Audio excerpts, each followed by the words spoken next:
Oklahoma now home to the strictest abortion law in the country. The state's governor signing a bill into law that allows an abortion only when the life of a pregnant woman is at risk or when a pregnancy is the result of rape or incest that has been reported to law enforcement.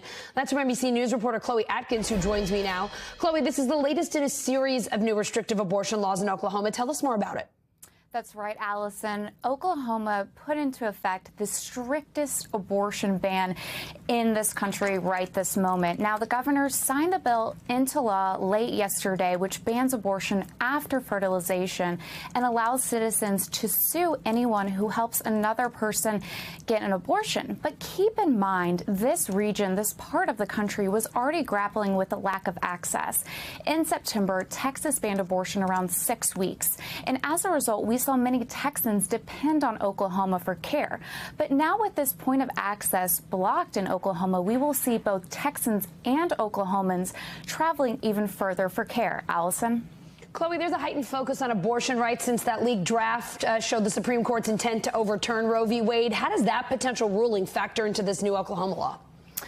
Oklahoma and Texas really give us a window into what a post-Roe v. Wade world will look like, which is those who can afford to do so will travel out of state to get care, and those who cannot, they will be forced to carry an unwanted pregnancy to term or will self-manage their abortion, likely using medication abortion. But I want to underscore that Texas and Oklahoma are truly the tip of the iceberg. 26 states are certain or likely to ban abortion altogether if Roe v. Wade is overturned.